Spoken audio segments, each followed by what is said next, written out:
ముస్లింలను రాజకీయంగా అణగదొక్కిన చంద్రబాబు ఇప్పుడు ఓట్ల కోసం కపట ప్రేమ చూపుతున్నారని వైఎస్సార్ కాంగ్రెస్ పార్టీ నేతలు విమర్శించారు. గుంటూరు జిల్లా సత్తెనపల్లిలో జరిగిన హర్ దిల్ మే వైఎస్సార్ కార్యక్రమంలో పార్టీ నేతలు అంబటి రాంబాబు, ఇక్బాల్ ఖాదర్ బాషా, ఎమ్మెల్యే ముస్తఫా పాల్గొన్నారు.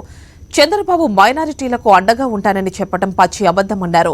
బీజేపీతో 3 సార్లు పొత్తు పెట్టుకున్నప్పుడే బాబు వైఖరితో తేలిందన్నారు.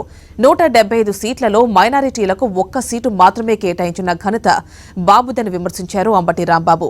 తన కొడుక్కి మంత్రి పదవి ఇవ్వడం కోసం ముస్లింలకు ద్రోహం చేశారని ముస్లింలు విమర్శించారు. హామీల అమలు గురించి అడిగిన నంద్యాల ముస్లింలపై దేశద్రోహం కేసులు బనాయించారని, చంద్రబాబుని మించిన ద్రోహి ఇంకెవరూ లేరంటూ దుయ్యబట్టారు. అంతకుముందు సత్తెనపల్లిలో జరిగిన ర్యాలీలో భారీగా ముస్లింలు పాల్గొన్నారు. మొత్తం 175 సీట్లలో ఒకే ఒక్క సీటు ముస్లింలకు ఇచ్చారు. అది కూడా ఓడిపోయింది అనుకోండి, అది వేరే అంశం. ఆ తర్వాత అధికారంలోకి వచ్చినటువంటి చంద్రబాబు నాయుడు గారు ముస్లింలు ఎవరిని కూడా మంత్రివర్గంలోకి తీసుకోలేదు ఇవాళ వరకు కూడా. కానీ ఎమ్మెల్యేగా గెలవనటువంటి వారి అబ్బాయిని మాత్రం తీసుకొని పంచాయతీరాజ్ ఐటీ శాఖ మంత్రిగా చేశారు. ముస్లింలు ఎందుకు తీసుకోలేదనే దానికి ఇంతవరకు సమాధానం లేదు. నిజంగా ముస్లింల పక్షపాతి, ముస్లింలకు న్యాయము చేసేటటువంటి ముఖ్యమంత్రి ఎవరైనా ఉంటే 175 సీట్లలో కేవలం 1 సీటే ఇస్తారా? లేదు, మంత్రివర్గాన్ని ఫామ్ చేసిన తర్వాత 4.5 సంవత్సరాల పాటు ముస్లిం మైనారిటీ రిప్రజెంటేషన్ లేకోకుండా మంత్రివర్గాన్ని కొనసాగిస్తానా?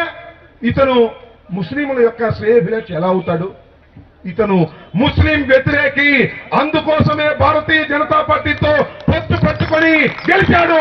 నారా చంద్రబాబు నాయుడు పేరు వచ్చినట్టు రెండు కలిపి ఎవరో అత్యంత తెలివితేటలతో స్లోగన్ పెట్టారు.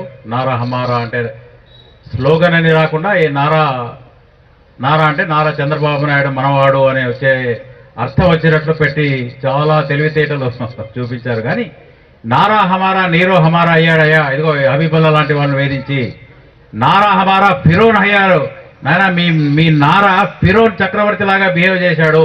ఇటువంటి ఫిరోన్ చక్రవర్తిని ప్రజలు ముస్లింలు వచ్చే ఎలక్షన్లో ఇంటికి పంపిస్తారు ఓటు వేసి ఫ్యాన్ గుర్తుకు. ముస్లింలను ఓటు బ్యాంకుగా మాత్రమే మీరు చూస్తున్నారు.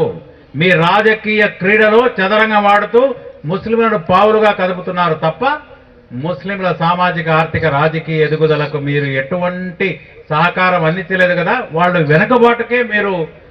వెనకబడితే గాని మాకు సహకారం అందించారనే ధోరణి మాత్రమే చూపించారు. నువ్వు 5 సార్లు సీఎం అయ్యేది ఆ పప్పు అంటాడు. ఏమంటాడు? కుల పిచ్చి, మత పిచ్చి, అన్ని పిచ్చిలు మా టీడీపీలో ఉన్నాయంటాడు. అరే పిచ్చోడా, మాట్లాడే కూడా నీకు తెలివి లేకపోతే అట్లా వాడు తీసుకొచ్చి మా నెత్తిని కూర్చోబెట్టాడు చంద్రబాబు నాయుడు. అసలు ఒక మాట చెప్తున్నా, గుర్తుపెట్టుకో చంద్రబాబు నాయుడు గారు, మాకు మీరేమి చెయ్యలేదు. 2014 మేనిఫెస్టోలో 20 వాగ్దానాలు చేస్తాం. 20 అది మొన్న పార్టీలో కూడా ఈ 12వ తేదీ జగన్మోహన్ రెడ్డి గారు సదస్సు పెడుతున్నారు, మైనార్టీ సదస్సు. చాలా మంది మేనంతా రావాలి. అది ప్రెస్ మీట్ లో కూడా హెడ్ ఆఫీస్ హైదరాబాద్ లో చెప్పాం. 20 వాగ్దానాల్లో ప్రామిస్ గా చెప్తున్నా, మీరంతా ఎడ్యుకేటెడ్, మన ముస్లిం సోదరులంతా చదువుకున్న వాళ్ళమే. అతను అనుకుంటున్నాడు మనము నిరక్షరాస్యులమని. లేదు, మనమంతా చదువుకున్నాం. మీరు చూడండి, ఒక్కటి కూడా ఆయన అమలు చేయలేదు, ఒక్కటి కూడా. కాబట్టి సిగ్గు లేదా? సిగ్గు, శరము, చీము, నిద్ర ఉంటే మా ముస్లిం ఓటేదానికి నీకు సిగ్గు లేదని చెప్తున్నా. आज आंध्र प्रदेश के अंदर लाखों मुसलमान है. एक मिनिस्टर को भी नहीं दिया बोले तो उनके दिल में क्या है आप पता कर लो. आज इंडिया के अंदर भी मुसलमान की हालत क्या है पूरा एक दफा पूरा देखते हैं. व्हाट्सएप में देखते हैं, वीडियो में देखते हैं, पूरे लोग देखते हैं. लेकिन चंद्रबाबू नायडू साहब मुसलमान का दुश्मन है. हर लोग पहचानना चाहिए. किस लिए बोले तो हमारे हाथ में वोट है. हर जगह में हमारे हाथ में वोट है. अगर वोट लेके आने वाले टाइम में जो वाइस राजशेखर रेड्डी साहब मुसलमान के लिए 4% रिजर्वेशन दिए गए था. लेकिन आज भी मुसलमान लोग डीएसपी, एसपी, कलेक्टर बहुत लोग हैं.